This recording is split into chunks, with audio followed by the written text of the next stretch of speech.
mais. É um privilégio que Deus concedeu a cada pessoa, cada ser humano na face da terra.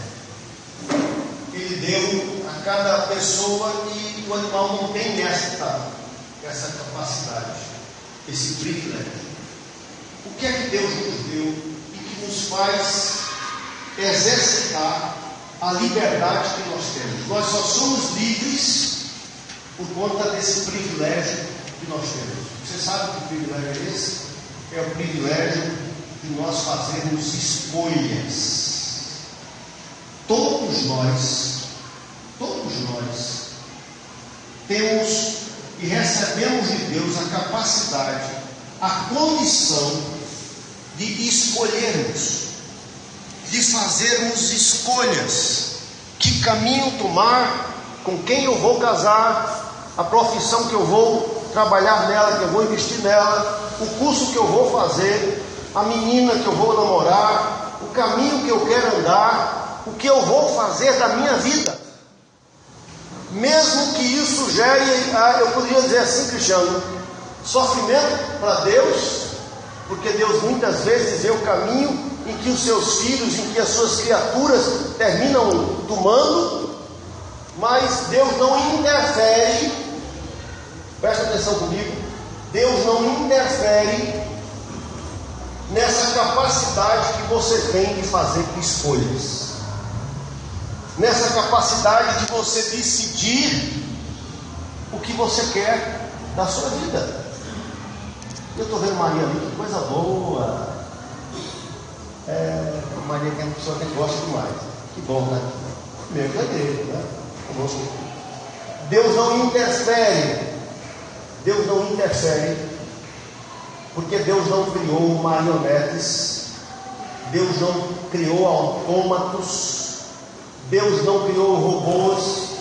Deus criou pessoas com capacidade de decidir o que querem fazer da sua vida. O que fazer da sua vida. E hoje eu queria justamente falar nisso. No entanto, algumas verdades que são inerentes ao processo que cada pessoa tem que escolher. Primeira verdade: as escolhas que você faz e eu faço, que nós fazemos, elas determinam quem você é. Na verdade, você só está aqui hoje pelas escolhas que você fez no passado. As escolhas que você faz determina quem você vai ser no futuro e aonde você vai estar no futuro. Na verdade, amados, as escolhas que nós fazemos determinam até o nosso destino.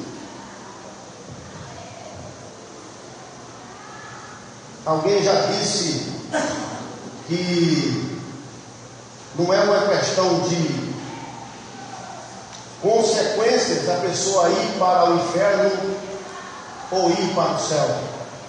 É uma questão de escolhas. Nós escolhemos no presente o que queremos para o nosso futuro. Então preste atenção. É como a lei da semeadura. Você vai semear feijão, você vai colher feijão. Não tem como ser diferente. Se você escolhe um caminho de desobediência, se você, jovem, escolhe um caminho de levar uma vida na dependência química, nos vícios, na bebida, no crack, é uma escolha que você fez. E pela escolha que você fez, junto com essa escolha que você faz hoje, o seu futuro vai estar sendo escrito. Às vezes as pessoas dizem assim, porque tinha que acontecer, não é assim? Na Bíblia não existe determinismo. Tinha que acontecer, não existe a ideia de acontecer. Foram escolhas que você fez. Segunda coisa que vem junto com isso: as suas escolhas vão afetar as gerações posteriores. Isso é, as escolhas que você faz hoje vão afetar os seus filhos e vão afetar os seus netos. Olha como isso é sério. Quando a gente pensa nisso, presta atenção comigo, homens que estão aqui, pais que estão aqui, mães que estão aqui. Quando a gente pensa nisso, quando a gente imagina isso, a gente pensa em cada homem, como cada homem e cada mulher, mãe de família, pai de família, tem a responsabilidade das suas mãos. Porque aquilo que você escolhe hoje, aquilo que você escolhe hoje, vai repercutir na vida dos seus filhos, na vida até dos seus filhos. Segunda coisa, eu ainda estou começando, no começo, mas só para estabelecer as bases, para a gente, em cima dessas bases, a gente começar a investigar. Segunda coisa, apesar de nós sermos livres, nossas escolhas podem ser influenciadas e alteradas para o bem ou para o mal. Apesar de nós sermos livres, nossas escolhas podem ser influenciadas para o bem ou para o mal. Quantas pessoas que escolhem de maneira errada pela influência que receberam?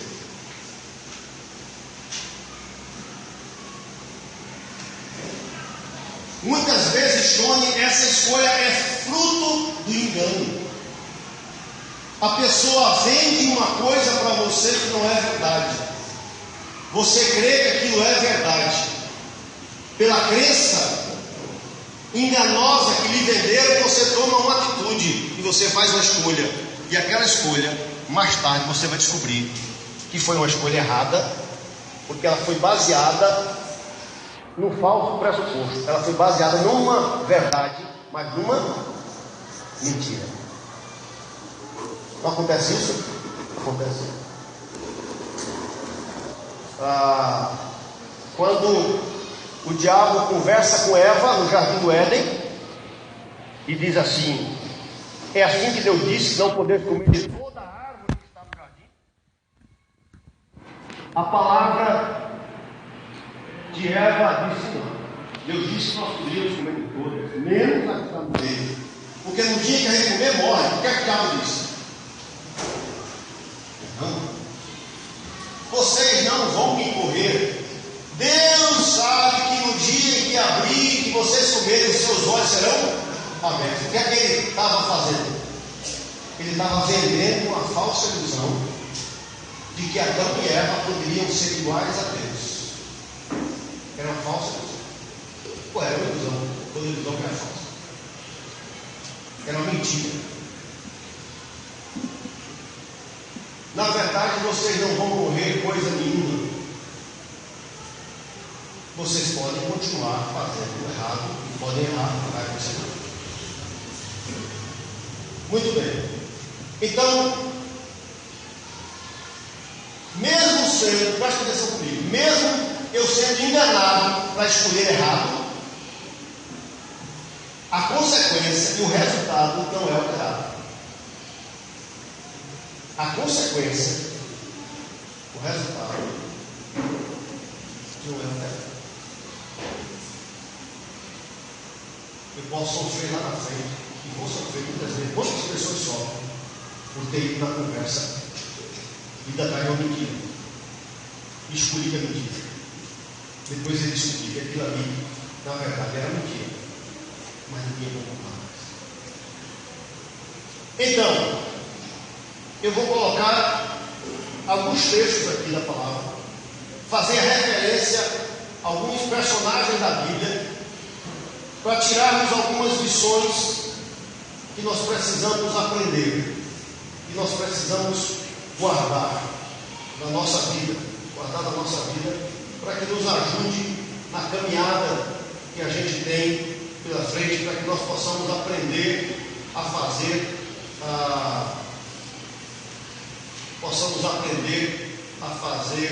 escolhas acertadas.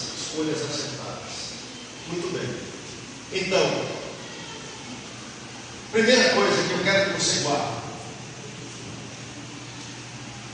quando você for escolher algo para a sua vida, não se iluda com as aparências. Não se iluda com as aparências. E aí eu quero trazer para cá a figura de um homem chamado Ló. Ló era sobrinho de quem? De quem? De Abraão. Capítulo de número 13 de Gênesis, primeiro livro da Bíblia, por favor. Gênesis capítulo 13. Abraão era um homem muito rico e Ló também era um homem muito rico. Sobrinho, tio e sobrinho.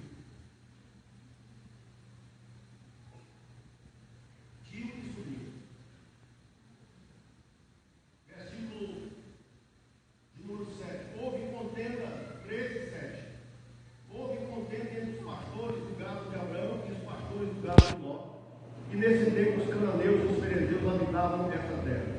E disse Abraão a Ló: não haja contenda entre mim e ti, e entre os meus pastores e os teus pastores, porque somos parentes chegados. Acaso não está diante de ti toda a terra? Peço-te que te aparte de mim. Se fores para a esquerda, irei para a direita. Se fores para a direita, irei para a esquerda. E levantou Ló os olhos. O que é que Ló viu? O que é que Ló viu? Toda a campina do Jordão, que era toda bem regada. Antes de haver o Senhor destruir Sodoma e Gomorra, como o jardim do Senhor, como a terra do Egito, como quem vai para Zoar. O que é que Ló viu? Ló viu a aparência. Ló viu uma campina muito bem regada, viu algo muito bonito, mas não percebeu o que estava por trás daquela história. Porque na verdade, Maria, Ló vai habitar junto a um povo que mais tarde vai ser destruído. Que povo foi esse? Você lembra? Que povo foi esse? O povo de Sodoma e o povo de Gomorra. Ló foi habitar junto desses dois povos.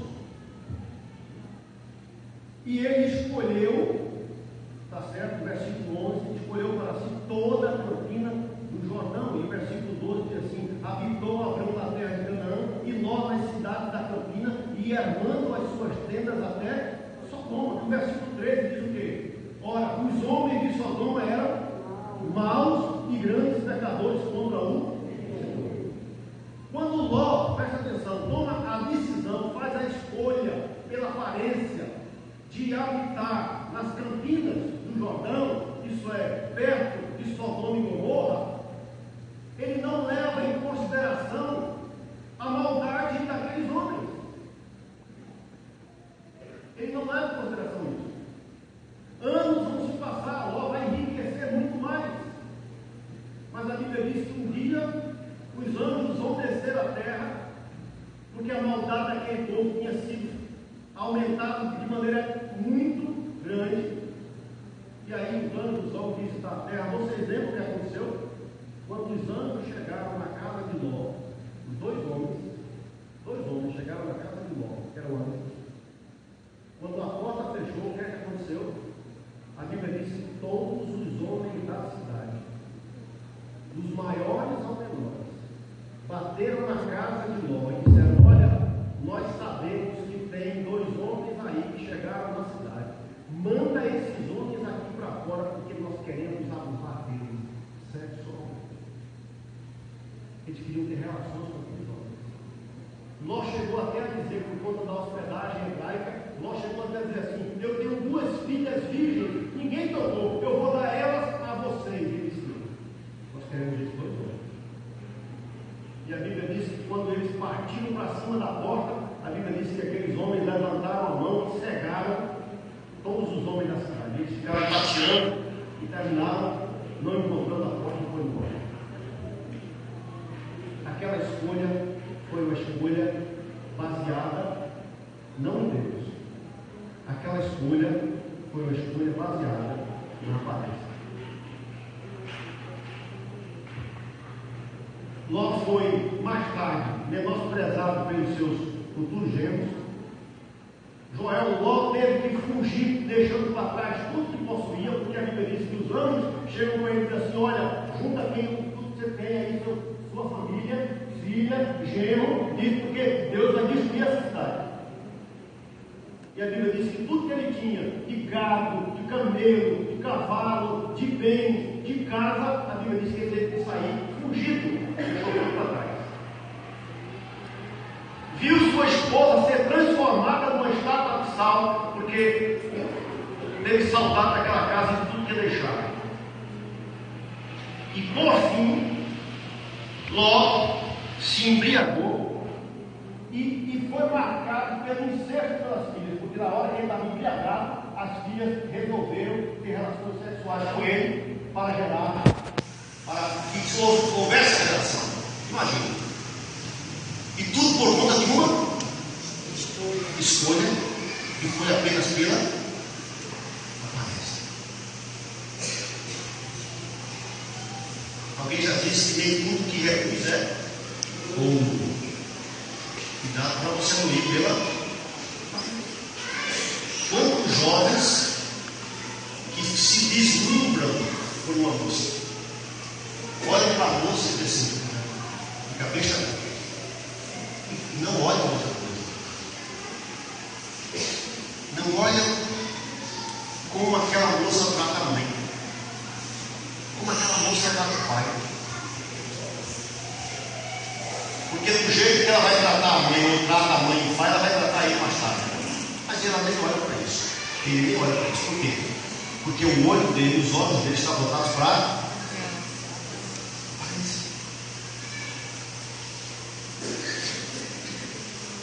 primeira lição: eu preciso ter cuidado com, ou não me iludir com o quê? Com as aparências. Segunda coisa, você vai para o livro, primeiro livro dos Reis. Primeiro livro dos Reis agora. Primeiro livro dos Reis, capítulo 12. Segunda verdade que eu queria deixar para os irmãos: na hora de fazer escolhas, procure a ajuda de pessoas experientes.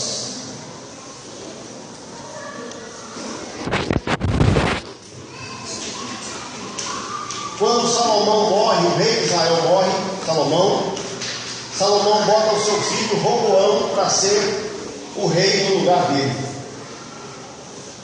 E então, algumas pessoas procuram Roboão. Presta atenção para você entender, capítulo 12, versículo 3. 1 Reis 12, 3. Donde o mandaram chamar, e veio com toda a congregação de Israel a Roboão e lhe falaram: olha, o que é que o povo foi falar com a congregação ou com Roboão, o rei? O que é que eles foram falar?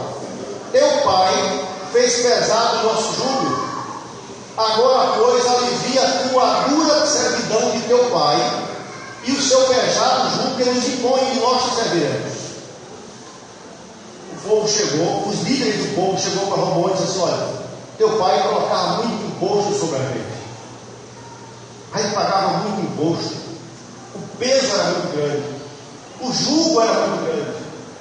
Tu agora é o novo rei, alivia os impostos, alivia o peso sobre nós. E aí Roboão disse: vá, daqui a 3 dias vocês vão voltar para mim. Versículo 6, a Bíblia diz: tomou o rei Roboão conselho com quem?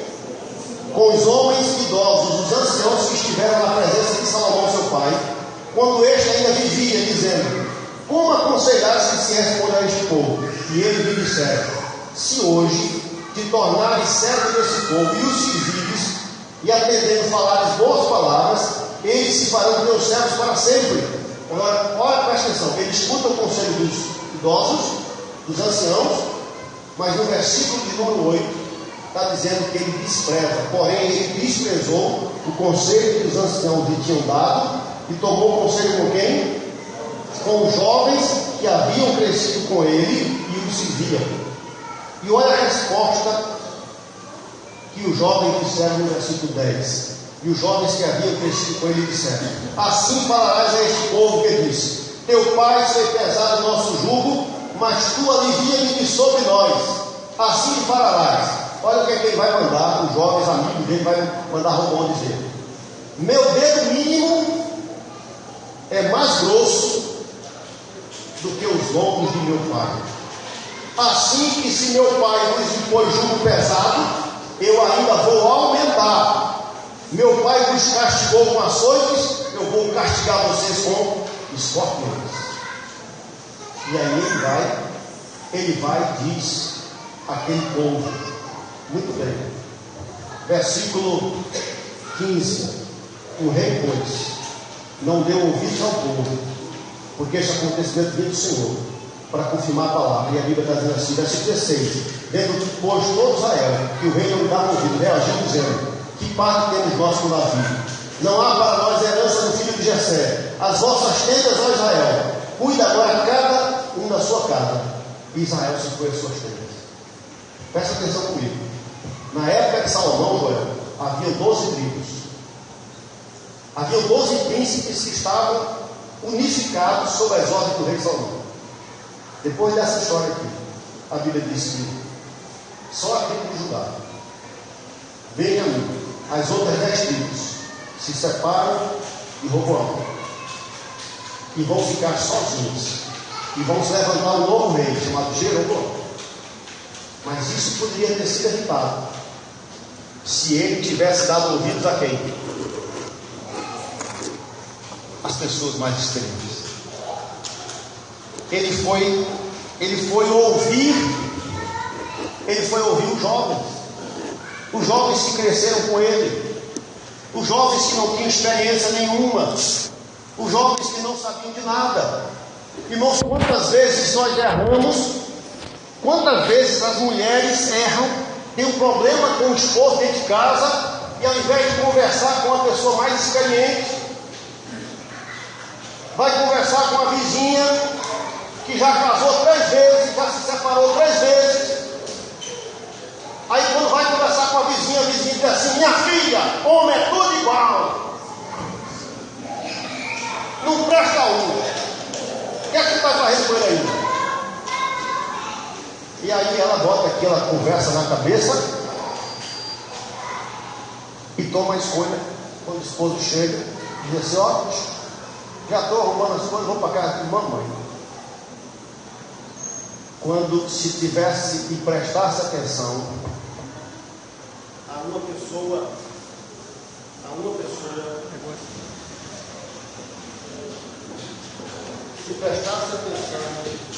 se prestasse atenção a uma pessoa experiente, a uma pessoa idosa com experiência, não sofreria. A Bíblia diz assim, Provérbios 15:22: onde não há conselho, fracassam os projetos, mas com os muitos conselheiros há bom êxito. Não é vergonha não. Você está passando por dificuldade ou não sabe alguma coisa, você pedir um conselho, você pedir a pessoas mais experientes um conselho em todas as coisas. Eu quero abrir um restaurante. Eu vou conversar com quem? Com o Teleontes que trabalha na Polícia Militar? Não, eu vou conversar com o Jonas, que já tem know-how, já tem conhecimento, já sabe como funciona o mercado, como é que a coisa vai e vem. Alguém que tem conhecimento. Não é vergonha. Nosso irmão Luciano foi abrir a loja.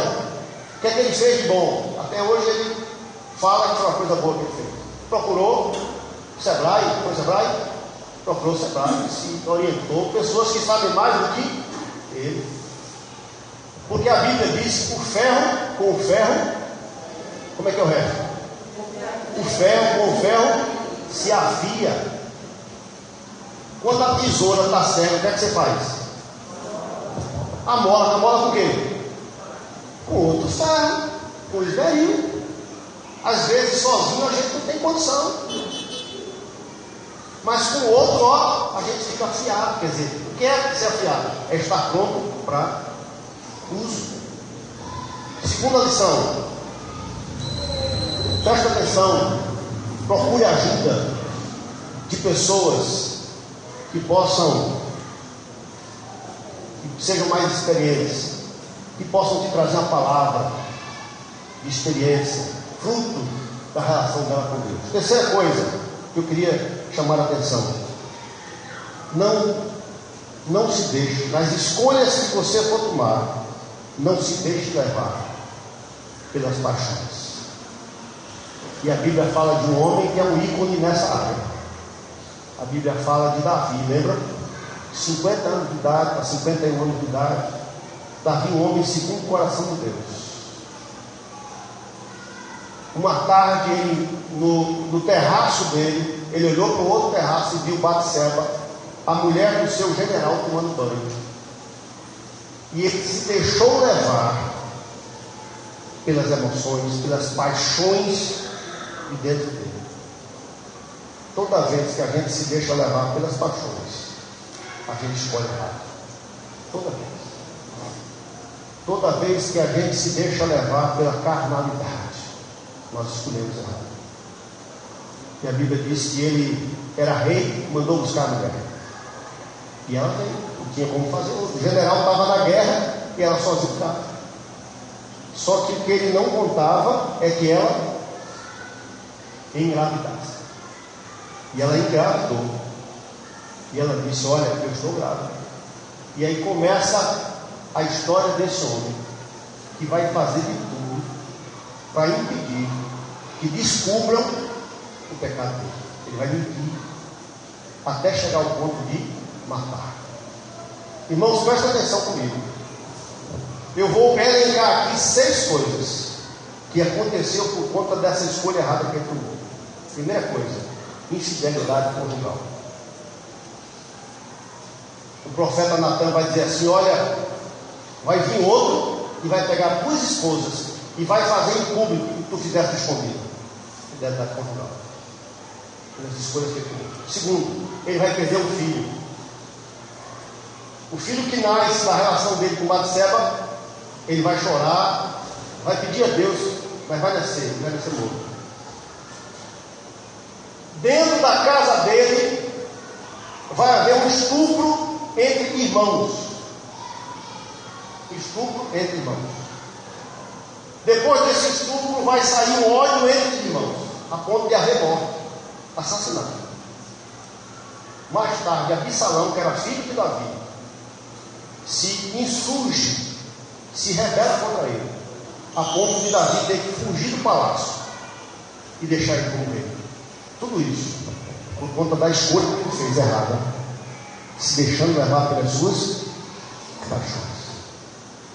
Tomar decisões apaixonado, tomar decisões em que os seus hormônios, tomar decisões em que as suas paixões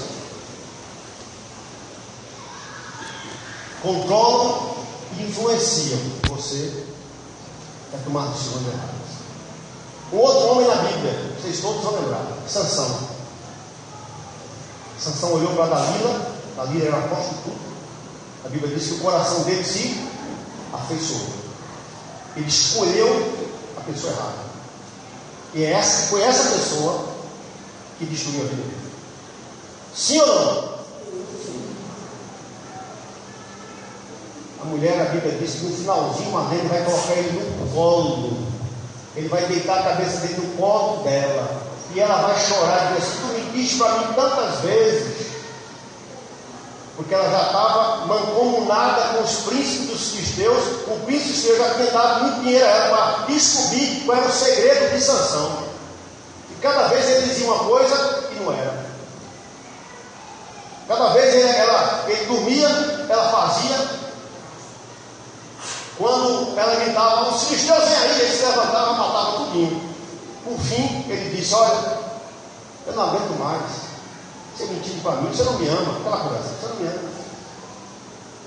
E a Bíblia diz que ele diz: olha, a minha cabeça nunca passou na valha. Eu sou nazareiro desde o nascimento. se alguém cortar os cabelos da minha cabeça, rapaz, a minha força se vai.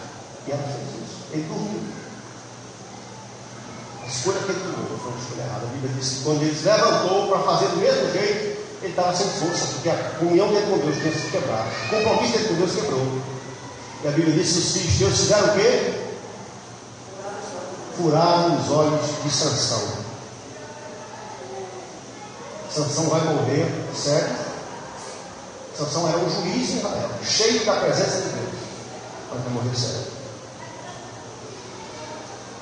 Não deixe que as paixões levem você. Quando eu falo paixões, não são só paixões sexuais, vezes a cobiça pelo dinheiro é uma paixão e cega toda paixão. O pessoal diz assim: o amor cega. É mentira. O amor é luz, não cega. Quem cega é a paixão. A paixão cega. A paixão que você pelo dinheiro cega o indivíduo, mata o outro pelo lado. Estou caminhando. Como é que eu posso fazer boas escolhas? Outra orientação: não se deixe levar pela necessidade do momento. E nós vamos lembrar de um homem chamado, como é o nome? Diga aí, Cristiano, em voz alta. Esaú. Esaú, que era irmão de Jacó. Esaú, a Bíblia diz que eram dois irmãos gêmeos. E a Bíblia diz que Esaú nasceu primeiro. Naquela época, o primeiro filho, o primogênito, tinha direito a toda a herança do pai. Tudo que o pai tinha passava para o primogênito, para o primeiro filho. E Esaú tinha isso nas mãos. E aí, Gilane, um dia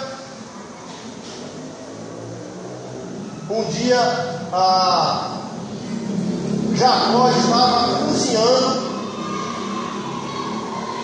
estava cozinhando um prato de lentilhas, um pirão.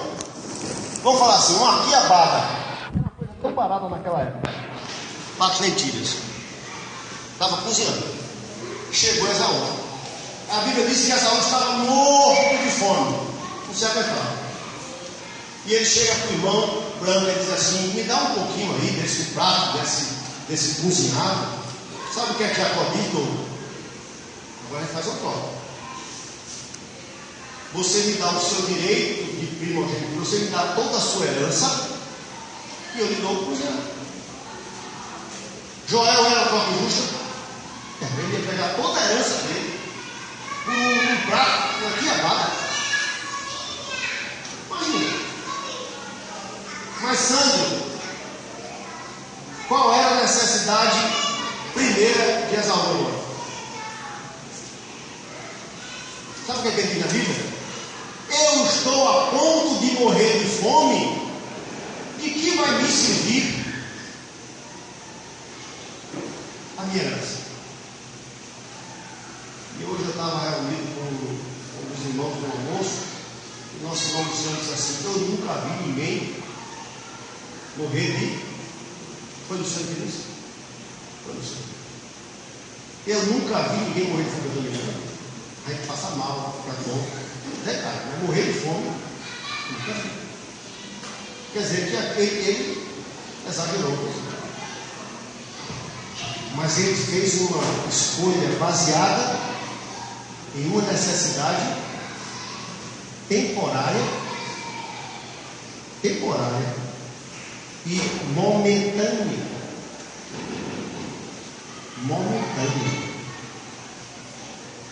Ele escolheu perder tudo que tinha por conta de uma conseguir aquela hora.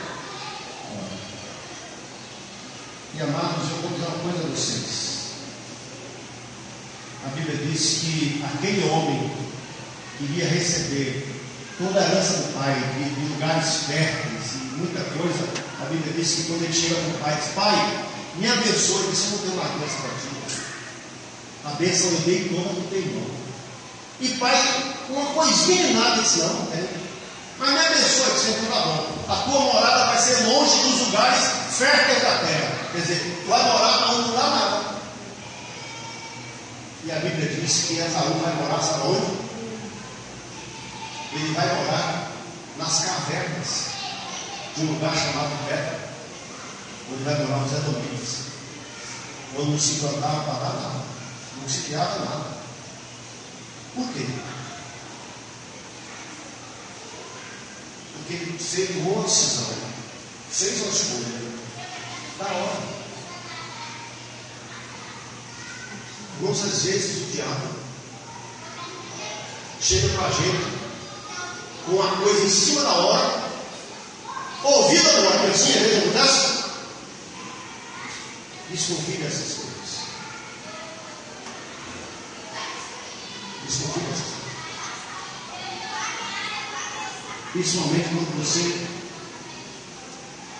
tem muita gente hoje na internet. Estava lá, pai seu, você recebeu o seu e-mail, entrou no seu e-mail, uma transação de 4 mil, está vendendo agora por 2 mil. Na verdade ela nem é 4, bota 4, você quer 4, não é 4. Mas está vendendo por 2 mil, e você compra em 10 vezes, você tem que trazer em casa. E você está lá, tem que comprar, agora está dizendo assim, tem que comprar até tantos minutos, tá, vai se esgotar. E aí o relógio começa a passar lá, está acabando o tempo. Se você não comprar, eu tenho que comprar agora. E aí você compra. E quando chega a fatura do cartão, você olha assim, eita, eu fui comprar esse negócio, eu esqueci, não está tendo para pagar.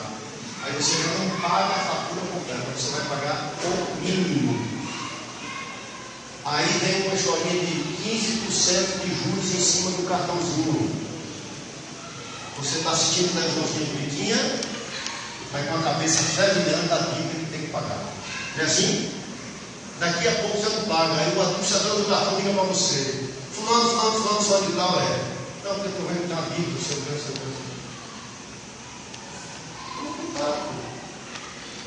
Percebidinho. O que é que eu estou dizendo aqui? Não tome decisões, não faça escolhas pela hora, pelo momentâneo, pela pressa. A Bíblia diz lá em Provérbios: pondera bem a vereda dos teus pés. Quer dizer, veja bem o lugar onde você está pisando. Um dia desses eu conversava com uma pessoa de outra cidade e ela conversava comigo um pouco. Ela dizia assim: tomou uma decisão, e foi uma decisão muito momentânea, foi uma decisão assim muito rápida. Ela tinha um problema dentro de casa muito sério com os pais, vivia sendo acuada, perseguida, oprimida pela família, e encontrou um rapaz, e aquele rapaz prometeu mundos e fundos para ela. E o rapaz disse, num desses momentos de crise, ela chorando, o rapaz disse: vamos lá para casa.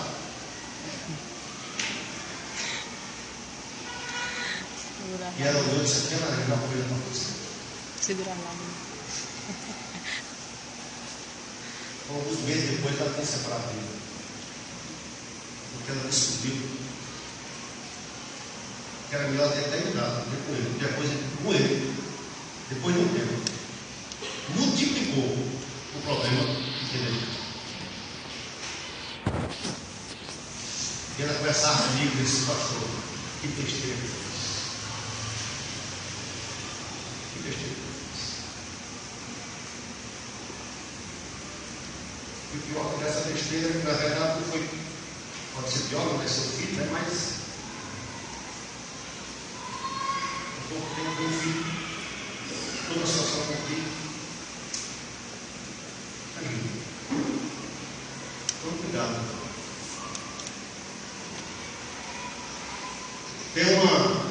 Tem uma regra de trânsito que diz assim: na dúvida, Pare. como é que é a regra? Cadê o pessoal que fez a aula fora? Na dúvida, não ultrapasse. Se você não tem certeza do que vai fazer, não faça. Você pode quebrar a cara.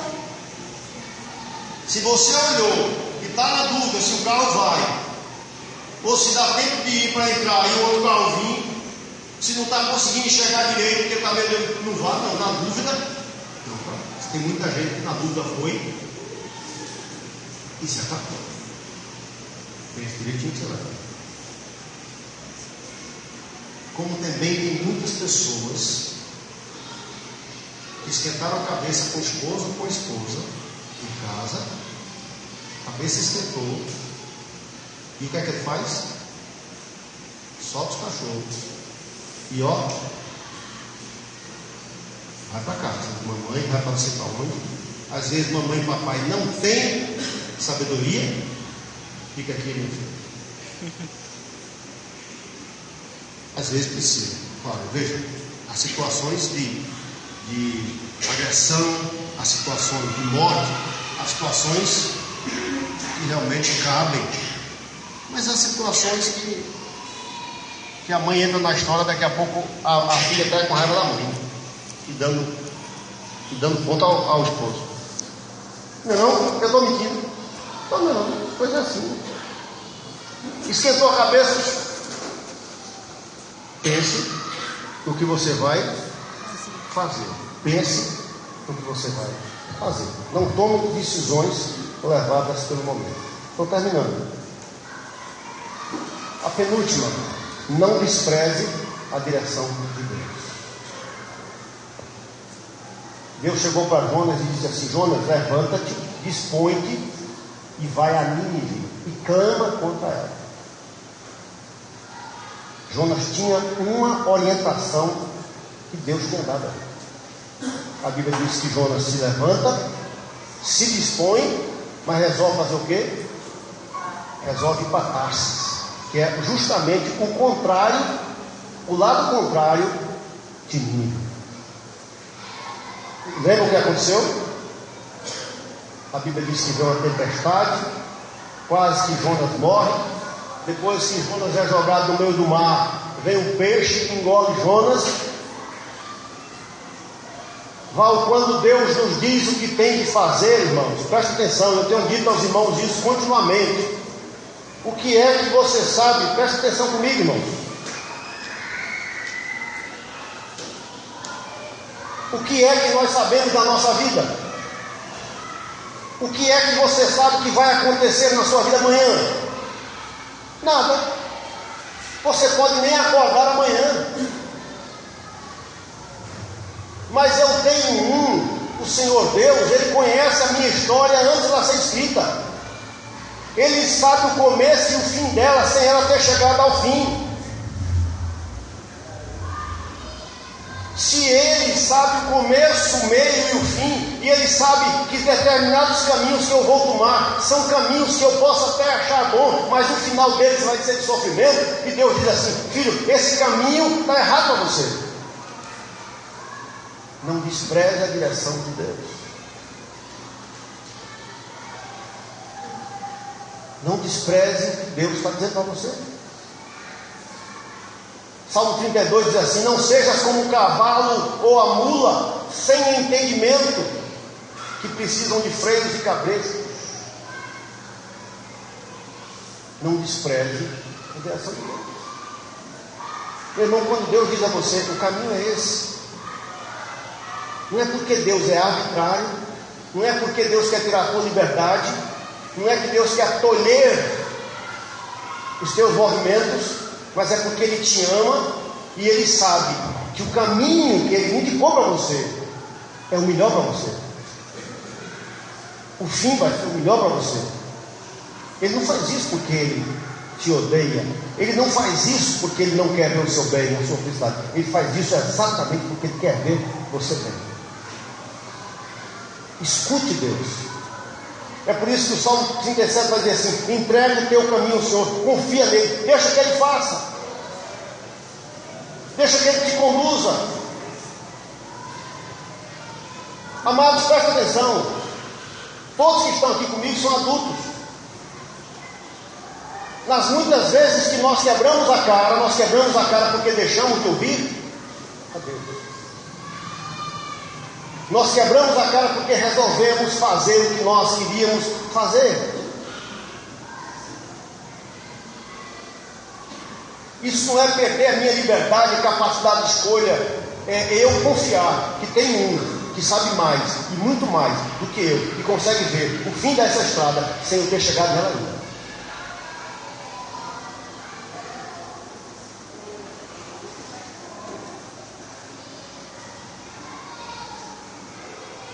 Não despreze a orientação que Deus dá a você. Às vezes a gente sabe que Deus quer, mas a gente toma um caminho contrário. Deus te trouxe hoje aqui para dizer: filho, a minha vontade para tu, para a tua vida é sempre boa, perfeita e agradável. Isso não significa que vai ser fácil, mas significa que vai ser a melhor estrada que você tem que tomar. Para terminar, mesmo que suas escolhas sejam erradas,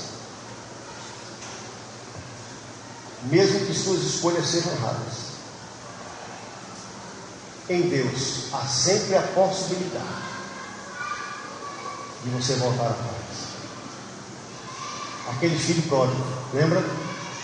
Pai, eu quero a parte da minha herança. Pai repartiu em vida. Era uma afronta, repartiu em vida. A Bíblia diz que ele foi para uma terra, gastou tudo com meretrizes, com amigos, gastou tudo que tinha. Um dia sem nada, ele lembrou-se da bondade do Pai. Quantos trabalhadores de meu pai têm pão com fartura? Eu estou aqui morrendo de fome.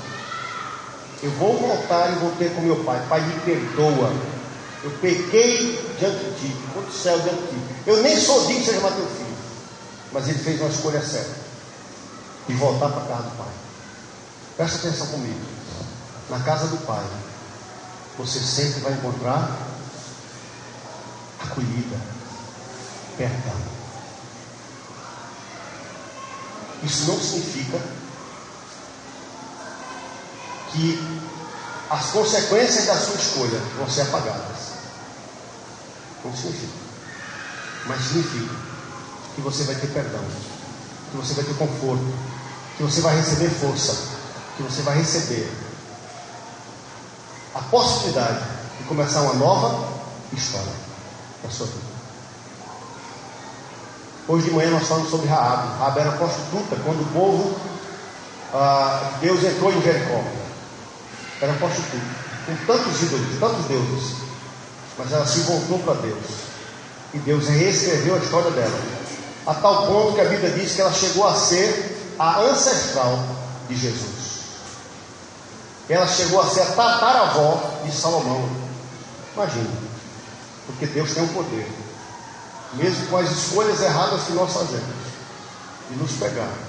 Quando a gente se volta para Ele: Senhor, eu errei até agora, os caminhos que eu andei foram errados, as escolhas que eu fiz erradas, mas eu quero voltar. Eu quero colocar a minha mão na tua, e com isso Ele está pronto ali para dizer: vamos, uma nova história eu vou começar a escrever na sua vida a partir de hoje. Presta atenção comigo hoje, nessa noite. Nós elencamos algumas orientações. Primeira, lembram? Não se iluda com o quê? Com as aparências. Segundo, atente para pessoas experientes, pessoas maduras. Atente para pessoas maduras. Terceiro, não se deixe levar pelas paixões. Quarto, não se deixe levar pela hora, pela necessidade da hora, pelaquela crise da hora. Não se deixe levar, esfria a cabeça. Quarto, não despreze a direção de Deus para a tua vida. Por último, mesmo que suas escolhas tenham sido erradas, você pode voltar para casa. Você tem um Deus que está pronto, esperando você, para reescrever a sua história. Baixa a tua cabeça agora, por favor. Nós já estamos no fim. Baixa a tua cabeça agora. Eu não sei quantas escolhas você tem feito erradas na vida.